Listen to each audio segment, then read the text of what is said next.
Здравейте, приятели на Минутите на Европа, директно в ефира на телевизия Стара Загора и предаването още по темата. Днес сме избрали за вас една тема, която въобще не звучи лятно, но пък винаги звучи много актуално. И тя е свързана с данъчната политика на всяка една страна. Няма значение дали тя е страна членка на Европейския съюз, дали е развиваща се, дали е супер развита. Става въпрос за данъчна политика като един от инструментите да насърчава инвестициите, да привлича високотехнологични компании или такива, които създават продукти с висока добавена стойност. Знаете, че всъщност за да бъде устойчива една икономика, за да се развива добре, преработващата промишленост или добивната промишленост, по-скоро добивната, не са най-добрия начин това да се случи. Но за какво става въпрос? Когато преди месеци избраха Жан-Клод Юнкер за новия председател на Европейската комисия, естествено веднага гръмна скандал за така наречената Wikileaks или преференциите, които са ползвали различни световни или мултинационални компании за установяване на техния бизнес в Люксембург по времето на неговия мандат като министър-председател. Разбира се, имаше много атаки, имаше много съмнения, имаше много гласове против избора му за председател, защото практиката в Люксембург не е една от най-коректните спрямо останалите страни членки на Европейския съюз, въобще към страни, които претендират, че уважават принципите на международното право, принципите на партньорство, на сътрудничество между страните. Разбира се, беше сформирана и комисия в рамките на Европейския парламент, която да направи проучване, да види всъщност за какво става въпрос. Така ли е, не е ли така, има ли елемент на преувеличение или има елемент на скриване на фактите. Колкото до данъчната политика като елемент от инструментите и механизмите на всяко едно национално правителство да привлича или отблъсква инвеститори, знаете, че едно от предимствата на България, така много дълго спрягани, все още промотирани пред потенциални чужди инвеститори, е факта, че имаме един плосък данък от 10%, който е изключително привлекателен за инвестиционните намерения на големи мултинационални компании. Разбира се, само един плосък данък не стига, или само и ниски данъчни ставки не стигат. Тук говорим и за още фактори, като част от комплекса, квалифицирана работна среда, образователна инфраструктура, която да подпомага обучението на кадрите за тези мултинационални компании. Нисък корупционен елемент, защото както и да седим и каквото и да си говорим, едва ли има страна в света, в която да няма корупционни практики. Разбира се, има различни схващания, що е то корупция, дали да дадеш пари. В англосаксонското право корупция е дори да заемеш пост, за който нямаш компетентност, нямаш подготовка, нямаш умения. Така че не са само данъците. Да, те са един много съществен елемент, но не е всичко. Нека да видим в видеото, което ни е предоставено отново от телевизията на Европейския парламент, докъде всъщност стигна комисията в своите разследвания, в своите проучвания, какви са резултатите и доколко практиката, наложена от Люксембург, може да бъде приета като нелоялна и некоректна спрямо останалите страни членки. Нека да видим видеото сега. C'est l'histoire d'accords secrets entre multinationales et administrations fiscales pour fixer des conditions d'imposition. C'est l'histoire d'accords totalement légaux sous couvert d'optimisation fiscale et qui pourtant laissent un goût amer. C'est l'histoire des rescrits fiscaux et des tax rulings. Début 2015, le Parlement européen crée une commission spéciale pour tenter de faire la lumière sur ces accords. Mais qu'est-ce que ça fait une commission spéciale? Elle consulte. Elle suit le fil de milliards d'euros d'impôts qui n'ont jamais été payés. Elle rencontre des experts, des ministres, des députés nationaux, des ONG, dans l'Union et en dehors. Nous avons suivi ces eurodéputés à Luxembourg et à Berne en Suisse. Disons-le d'entrée, la recherche d'informations s'avère difficile. Yeah. No, I just would like to ask you if you feel that we are well prepared. I think we don't have we haven't got anything in a written form. Eric told me that something was sent on Wednesday, a big pile, but I didn't see it. No, I haven't received yet because I was already from Brussels to... Me too, yeah, I was also outside. Le scandale LuxLeaks a révélé que le Luxembourg a offert plus de 534 accords secrets entre 2002 et 2010 avec plus de 340 multinationales. Ces accords ont été réalisés au détriment des recettes fiscales des pays où les entreprises ont réalisé leurs activités. O ministro das Finanças em Nova York disse que dizia alto e bom som que o Luxemburgo não era paraíso fiscal. Houve na sala, e estávamos a falar de investidores em Nova York, houve na sala uma gargalhada geral. Der Besuch in Belgien, den wir in der vergangenen Woche hatten, der war sehr aufschlussreich. Zum Beispiel hat hier ein Fachmann, und das wurde dann im Parlament auch bestätigt, darauf hingewiesen, dass kleine Länder den Steuerwettbewerb brauchen, um auch ihren Haushalt in Ausgleich zu bringen, und dass sie ohne Steuerwettbewerb ansonsten auf Transfers angewiesen wären. Das ist eine steile These, die ich so nicht teile, aber die habe ich da zum ersten Mal gehört. Ich bin gespannt, was wir hier in Luxemburg lernen. Première rencontre avec un panel d'experts composé entre autres de responsables de firmes d'audit comme PwC, PricewaterhouseCoopers. Ces sociétés servent souvent d'intermédiaires pour établir des accords de tax ruling. Ces entrevues se réaliseront à huis clos.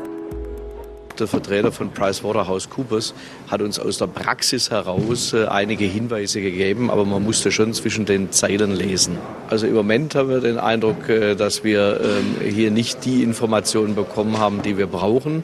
Richtigerweise muss man die jetzt an die politischen Verantwortlichen stellen. En pratique, le tax ruling, ça ressemble à quoi si vous êtes une multinationale? C'est pas compliqué, pas besoin d'aller très loin. Le cadre est bucolique. Un pont, une rivière et des sièges luxembourgeois pour les plus grandes entreprises mondiales. Dans quelles conditions des avantages fiscaux ont été accordés à des multinationales par le Luxembourg? Le Luxembourg est-il prêt à abandonner de telles pratiques? Pour lever un coin du voile, les eurodéputés seront reçus par le ministre luxembourgeois des Finances. Nous voulons changer le système.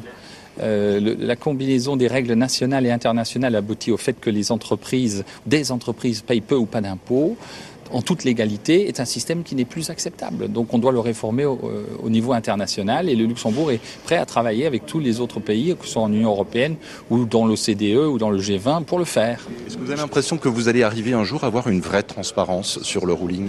Le problème actuellement, c'est qu'on a 500 rulings luxembourgeois qui sont sur Internet. Ce sont les seuls rulings qui sont publics. Donc on aimerait avoir un level playing field où les rulings de tout un chacun soient exposés. Il devient maintenant évident pour tout le monde qu'il y a eu un modèle fiscal et un modèle économique étroitement liés tous les deux, qui ont bien fonctionné dans ce pays comme dans quelques autres pays, qui ne peuvent plus fonctionner aujourd'hui, compte tenu de ce qu'est devenu l'économie internationale, de ce qu'est l'état d'esprit de nos concitoyens et de ce qui est, je dirais, le besoin de solidarité au sein de l'Union européenne.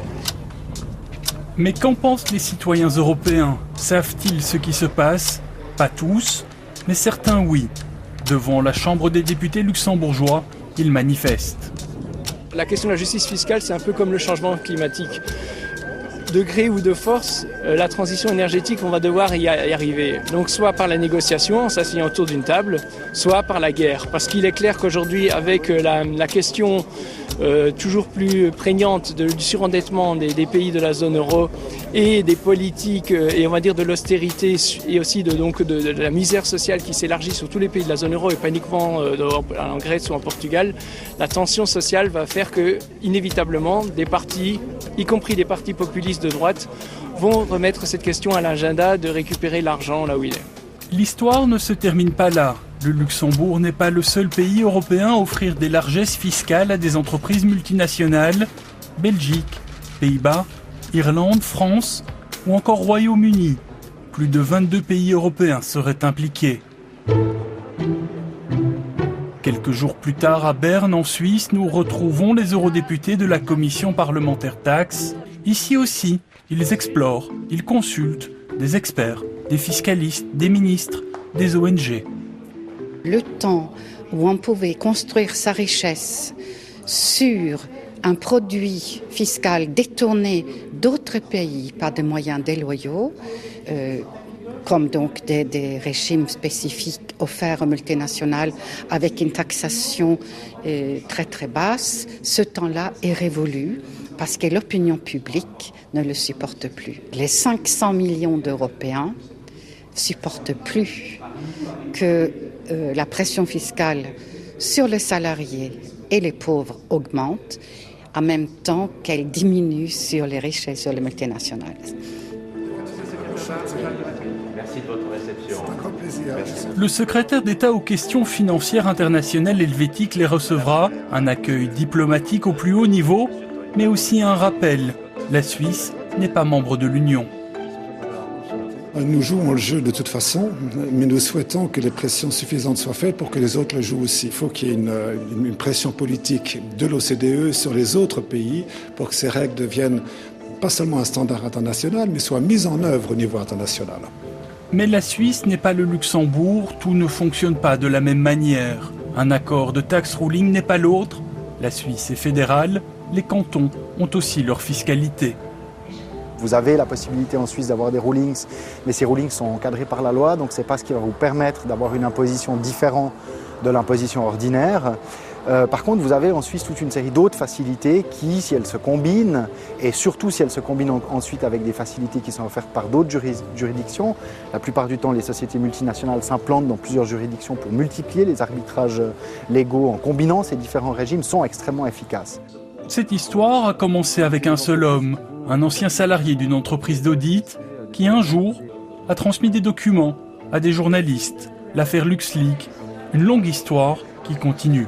J'ai pris des gros risques en contribuant à révéler certaines pratiques. Après, j'espère que les résultats seront vraiment exemplaires et rapides. Pour avoir osé la transparence, il risque entre 5 et 10 années de prison.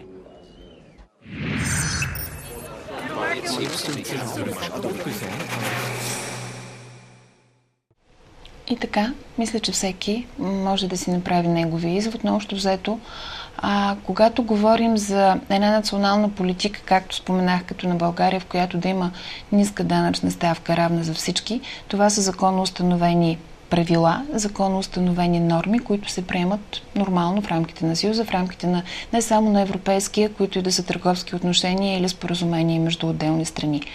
Но когато има диференцирано прилагане и данъчни облекчения за определени компании, мултинационални, много по-преференциални от стандартно приетите, тогава вече в никакъв случай не можем да говорим за лоялна или коректна данъчна политика спрямо страните партньорки.